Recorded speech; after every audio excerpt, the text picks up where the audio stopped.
Loneliness. This is a difficult subject. Did you know that loneliness can feel as painful as a physical injury?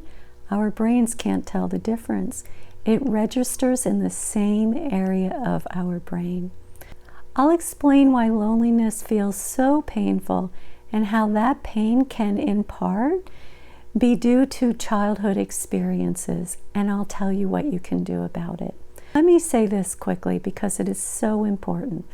The Surgeon General raised an alarm about the devastating impact of loneliness and isolation. The article stated that lacking connection can increase the risk of premature death to levels comparable to daily smoking. I'll link that article below. There are many reasons for loneliness, but for this video, I want to focus on just the one thing that is not talked about enough, and that is if you've experienced loneliness as a child. Feeling disconnected from your partner will trigger those feelings of loneliness that you felt as a child, or even if you're single and experiencing loneliness, the impact will be deeper if you were lonely as a child. So what I mean by that is you will feel loneliness on a much more impactful, stronger level than those who have not experienced lonely as a child. You just feel it bigger, harder. It's massive for you. Sometimes just having this understanding and awareness can lessen the impact, because when you were a child, you couldn't do anything about it. But in the present, you have choices available to you, and I'll talk more about that in a bit. But it's important to understand that if you experience trauma as a child of any kind, connecting with others can feel terrifying, and yet connection with others in a loving way is exactly what you need. I know it's awful, isn't it, to need so much what you fear the most. Okay, the first thing about loneliness, please don't shame or blame yourself for your loneliness that you feel.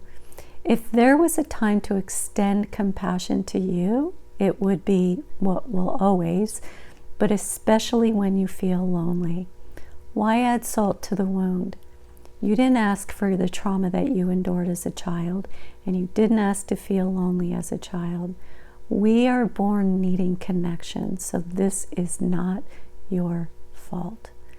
Know that you are not alone. Like I said, loneliness is so pervasive that the Surgeon General is talking about it. So there's more evidence that you are not alone. If you struggle to connect with others due to the trauma as a child, here's a suggestion for you. Look online for others going through loneliness. It doesn't have to be the same reasons, meaning you don't have to search online for a group that deals with trauma and loneliness. Just look for others who are struggling with loneliness.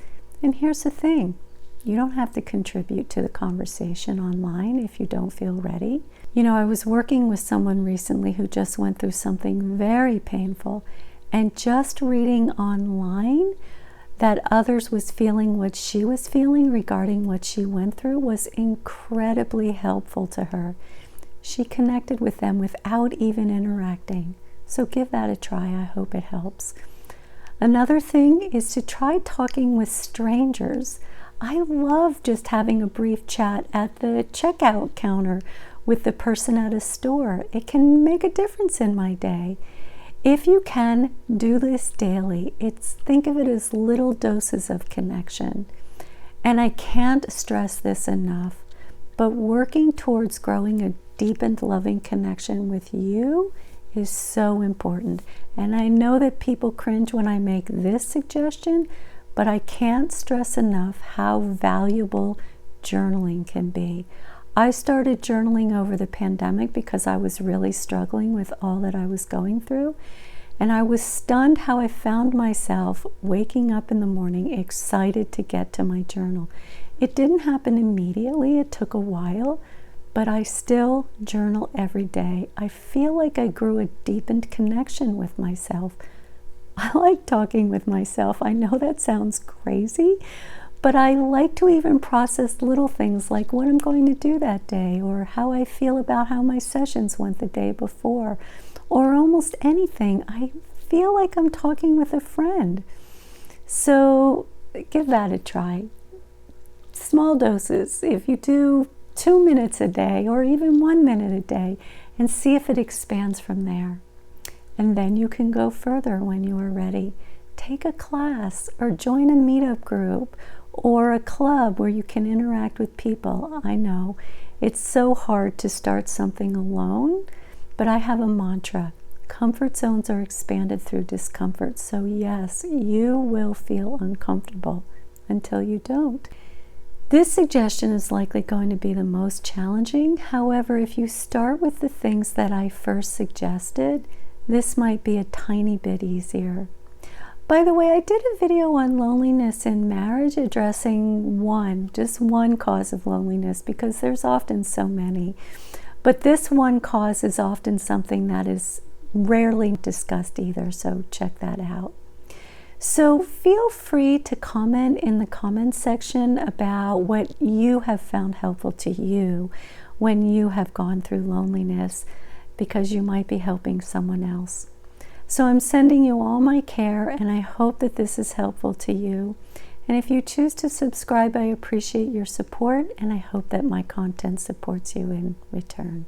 I'll see you again soon.